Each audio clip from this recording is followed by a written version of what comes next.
everyone, I hope you're all fantastic. We have not one but two classic Roland rack effects units on the bench today, the SDE 1000 delay and the SRV 2000, the Stevie Ray Vaughan signature digital reverb. We're going to focus on the reverb today. Before I do anything though, let's have a listen to my dry sound.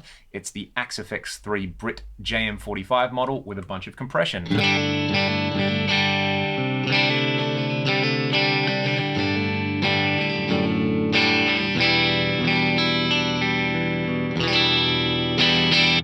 Okay, let's kick in the reverb on basically the first preset that's on here. I don't know if this is a factory preset or not, but it's the Hall 37 algorithm. Basically, we've got these controls here to control the pre-delay, the reverb time, the high frequency damping, and the type of reverb. But what I think is really cool is you can turn on this room simulate button, and when you change reverb types, it will preset all of these, I guess, to kind of appropriate settings to simulate particular spaces. So let's have a listen to some of the different types, but we'll use this room simulate button. You can see that it changed a bunch of parameters. So this is Hall 37 with room simulate on. It also changes the inbuilt EQ on here. You have controls for the high, mid, and low bands in there, which is pretty awesome, I think. So we'll have a listen to the different halls, plates, and rooms in here, starting with this really big hall.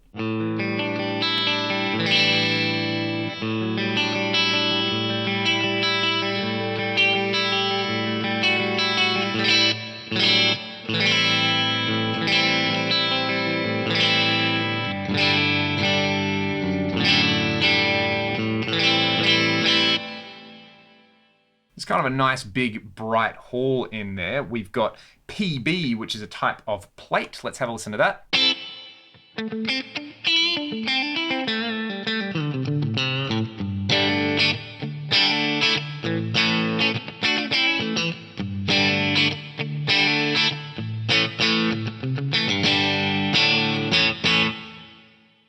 And then we've also got another plate, plate A. Let's have a listen to that.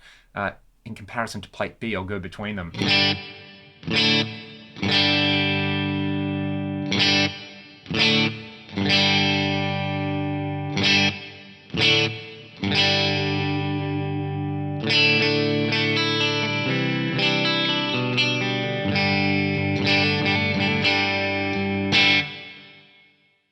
Of course, if I want to tweak stuff like the pre-delay and the EQ, I can turn that room simulate button off, but for now I'll keep rolling with it. Let's have a listen to one of the kind of smaller halls, the Hall 15.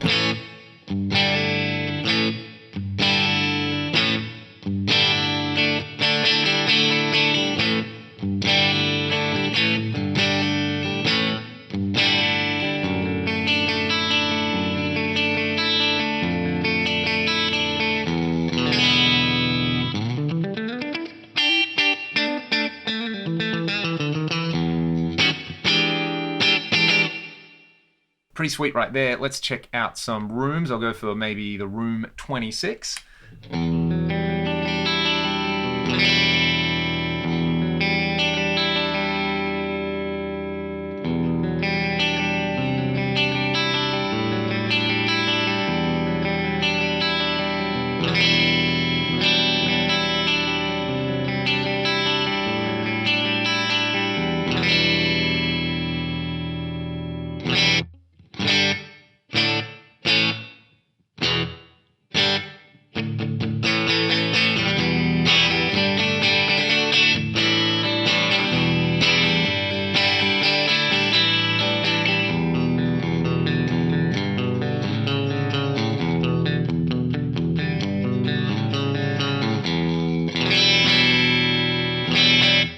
Couple of smaller rooms in there, and the really small room gets you this.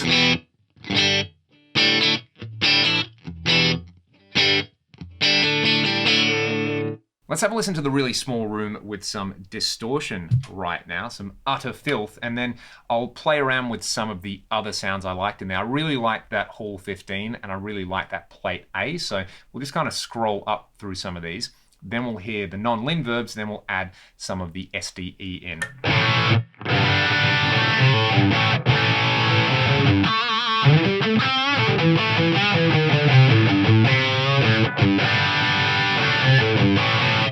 that's kind of nice. It's adding this thickening effect. If I bring the overall input down, this is closer to the dry sound.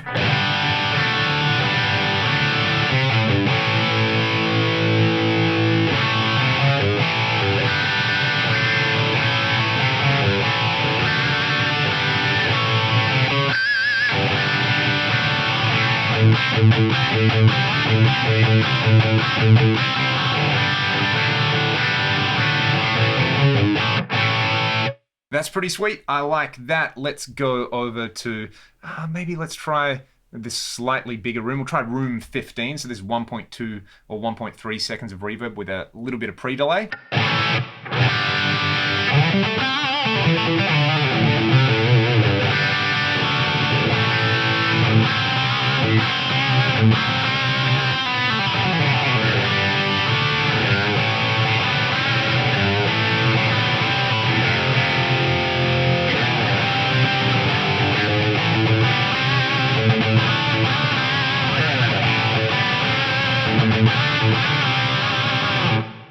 It really does have that like Whitesnake 1987 sound about it. I don't know if they use this on that record, but kind of has that sound in there. And let's check out let's try that Hall 15 with these settings. I've still got Room Simulate on. I'm going to turn it off in a second and get in there and kind of dial this in.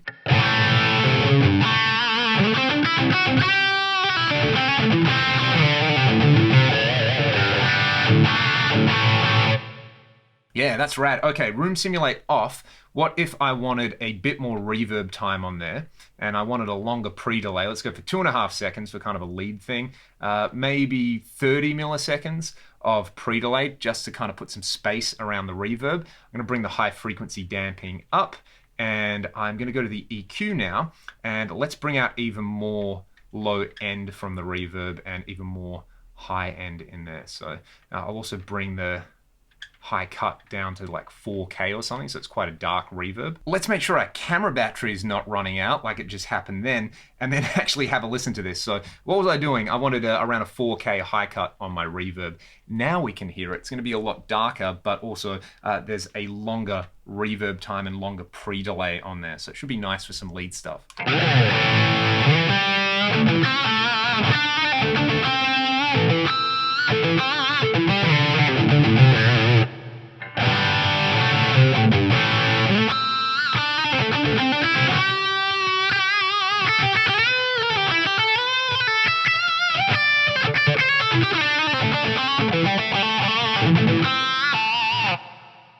Yeah, that's a little bit kind of sweeter sounding to me. Although, of course, if you wanted a brighter reverb, go in and play around with that high frequency parameter in the EQ. This is with slightly less high cut.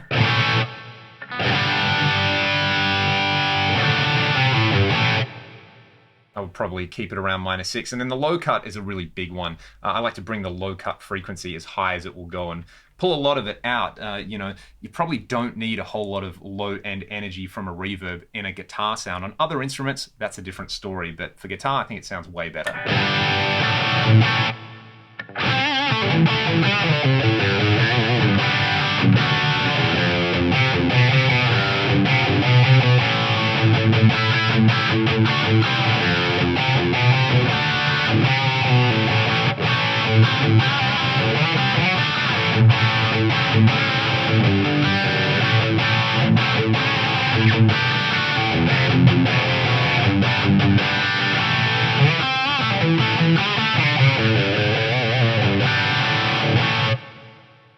That's rad with distortion. Let's add a bit of this delay in here. I've got 375 milliseconds of delay in parallel to the reverb. Some clever routing in the Axe effects to do that. We get this.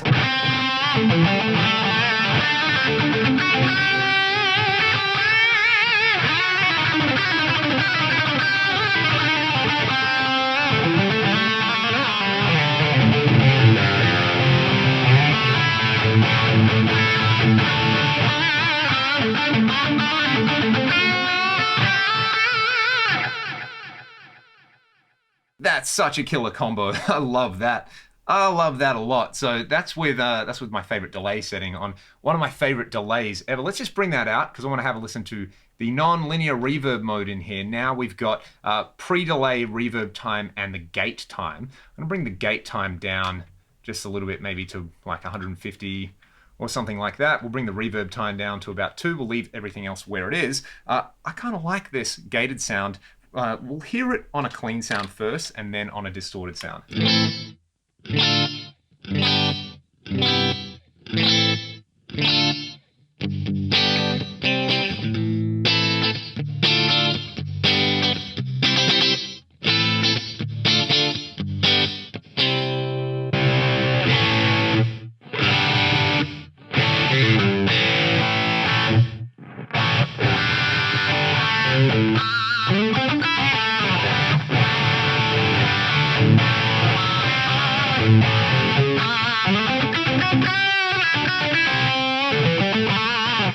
Yeah, if I bring the output down on that, this, again, it's kind of just like acting as a thickening agent. A lot of the time with distorted guitars, you're either using reverb for like a lead sound where it's creating a big pad, or you just want it to kind of thicken up your rhythm tone.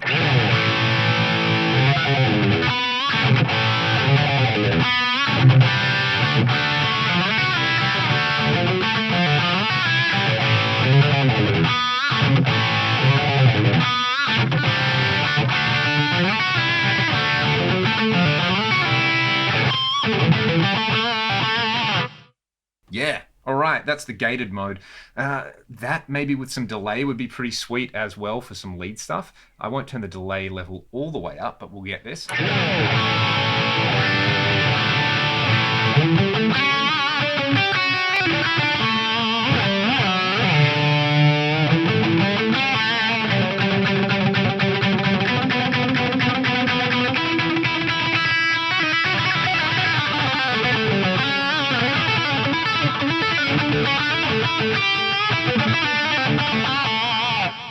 Hold me up like a parable. Hang me up and bleed me dry. This rotten core I feel expanded in my chest. It's too late to talk it over.